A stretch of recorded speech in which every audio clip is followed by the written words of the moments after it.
Амаль палова беларускіх аўтамабіляў не прайшлі тэхнічны агляд. Такую статыстыку агучылі спецыялісты Белтэхагляду.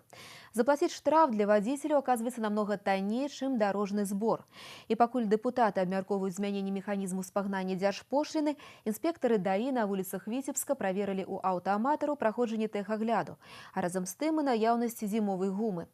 І калі з апошняй, дзякуючы умовам надвор'я, пытанняў не ўзнікла, то з-за адсутнасці допуску транспартных сродкаў да ўдзелу ў дарожным руху склалі некалькі протоколаў.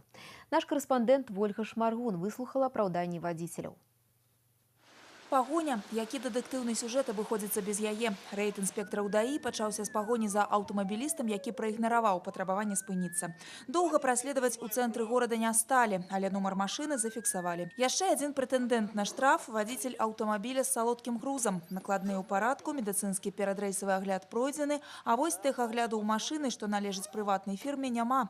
Тлумачэнні кіроўцы збянтэжваюць, плаціць дарожны збор дорага, штрафы абыходзяцца танней. Для того, чтобы пройти на этой машине техосмотр, мне нужно в районе 700 рублей. То есть для вас так вот платить штраф или проще? Дело в том, что у меня будет проще, мне даже просто выгоднее так.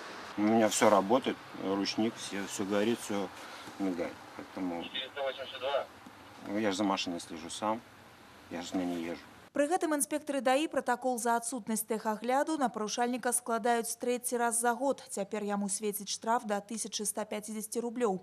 Пры першым парушэнні сума была ў 2 разы меншай. Пытанне ўзмацнення адказнасці зараз актыўна абмяркоўваецца. Машына, што не прайшла тэхнічны агляд, гэта небяспека для ўсіх удзельнікаў дарожнага руху. Если водитель не проходит в течение установленного законом сроки технического осмотра, то, соответственно, он подвергает опасности как себя, так и опасности пассажиров, ну и, соответственно, других участников дорожного движения, пешеходов. Что можно сказать? Что если он не проходит, опять же, технический осмотр, то в автомобиле могут оказать различные узлы и агрегаты, что приведет к совершению дорожно-транспортных происшествий, ну, скажем так, с различным исходом, в том числе и с пострадавшими. Падчас тэхагляду спецыялісты дыягнастычных станцый правяраюць самае важнае – ад спраўнасці тармазной сістэмы і рулявога кіравання да работы светлавых прыбораў і рамянёў бяспекі. Перад гэтай працэдурай якраз і плацяць дзяржпошліну ці дарожны падатак.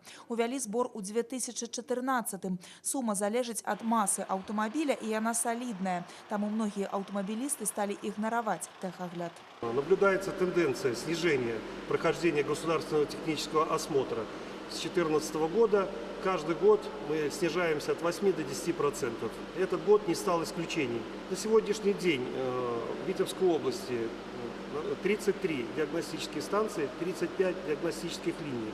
Все регионы области охвачены диагностическими станциями, которые обладают предварительной записью, как предварительной записью по телефону, так и по интернету. Зараз змяненне механізму спагнання дзяржпошліны абмяркоўваюць на дзяржаўным узроўні. Новаўвядзенні ўступяць у сілу не раней 1 студзеня 2019 года.